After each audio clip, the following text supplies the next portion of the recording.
money is to be in those chips, right? There'll be no more cash. And this is giving me straight from Rockefeller himself. This is what they want to accomplish. And all money will be in your chips. And so instead of having cash, anytime you have money in your chip, they can take out whatever they want to take out whenever they want to. If they say you owe us this much money in taxes, they just deduct it out of your chip digitally. Total control. Total control. And if you're like me or you, and you're protesting what they're doing, they can just turn off your chip. And you have nothing. You can't buy food.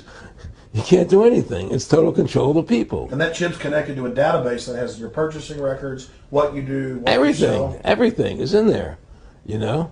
And so they want a one world government controlled by them, everybody being chipped, all your money in those chips, and they control the chips, and they control people. And you become a slave. You become a serf to these people. That's their goal. That's their intentions. Eric, can you be specific about when you met Rockefeller, how it happened in these discussions? I met Rockefeller through a female attorney I knew who called me up one day and said, one of the Rockefellers would like to meet you. I had made a video called Mad as Hell, and he'd seen the video and wanted to meet me and knew I was running for governor of Nevada. So sure, I'd love to meet him.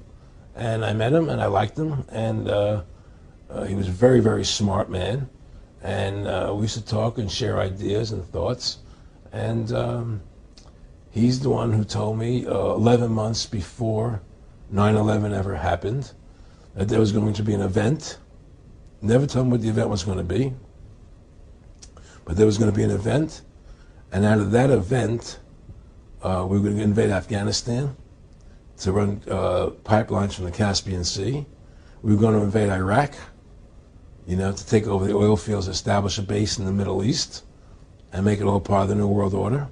And we'd go after Chavez in Venezuela. And sure enough, later 9/11 happened. And I remember he was telling me how how you're going to see soldiers looking in caves for people in Afghanistan and Pakistan and all these places. And there's going to be this war on terror, which is no real enemy. And the whole thing is a giant hoax, you know, but it's a way for the government to take over the American people. He told you it was going to be a hoax. Oh, yeah. Oh, yeah. There's no question. He says, there's going to be war on terror. And he's just laughing. There's no... Who are we fighting? I mean, why do you think 9/11 happened and then nothing's happened since then? Do you think that our security is so great here that these people who pulled off 9/11, who were able to, can't knock down another plane? Come on, it's ridiculous. 9/11 was done by people in our own government and our own banking system to perpetuate the fear of the American people and to subordinating themselves to anything the government wants them to do. That's what it's about, and to create this war, this endless war on terror. And that's why and that was the first lie. And the next lie was going into Iraq, you know, to get Saddam Hussein out with his weapons of mass destruction. That was the next lie. Now, specifically, this was a little over 6 years ago. This was 11 months before 9/11. Yeah. And Nick Rockefeller, he's a lawyer. He's become your friend over the previous years, and he's saying to you that there's going to be this big event, and then out of that we're going to have a war on terror, and it's just going to go on and on. Right. An endless war on terror without any real enemy. That you can never, so you can never define a winner. And did he say that it's going to be perfect because you can't define an enemy? It just goes on and on? Yeah, because you can't define a winner. There's no one to beat, so it goes on and on forever. And they can do whatever they want. They scare the hell out of the American public. Look, this whole war on terror is a fraud. It's a farce. It's very difficult to say it out loud because people are intimidated against saying it. Because if you say it, they want to make you into a nutcase. But the truth has to come out. That's why I'm doing this interview. The fact of the matter happens to be that the whole war on terror is a fraud. It's a farce. Yeah, there's a war going on in Iraq because we invaded Iraq. And people over there fighting, you know. But the war on terror, it's a joke, you know. And until we discover what really happened on 9/11 and who was responsible for 9/11, because that's where the war on terror emanates from. That's where it comes from. It was 9/11 that allowed this war on terror to begin. And until we get to the bottom root of 9/11, the truth of 9/11, we'll never know about the war on terror. Aaron, you said that he was, and I think it's important, and I know this about the Rockefellers from Dr. Dennis Cuddy and many others who literally, you'll be 20 years old in a lunch line at college, and there's David Rockefeller. And here's here. I mean, they're experts at recruiting and getting what they call players, and that clearly he was.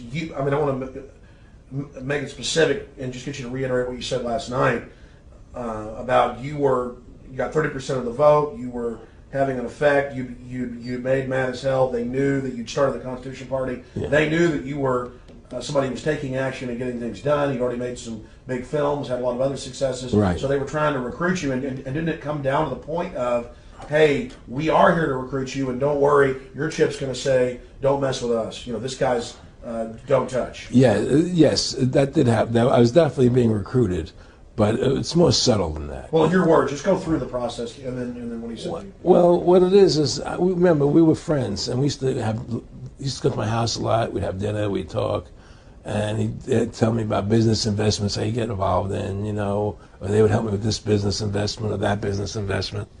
And was I interested in joining the Council on Foreign Relations? You know, I would have to get a letter to join them, but was I interested in that? And, you know, just stuff, you know, leading you on. And I used to say to him that I never really did that because that wasn't where I was coming from. You know, as much as I like you, Nick, you know, your ways and my ways, we're on the opposite side of the fence. You know, I don't believe in enslaving people. You know, and he would come back with, "Oh, I do." Or? Well, it would be more like it's better for them.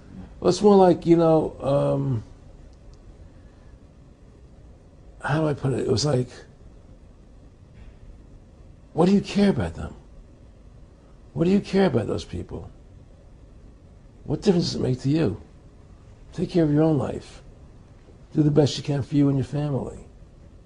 What do the rest of the people mean to you? They don't mean anything to you. They're just serfs. They're just people.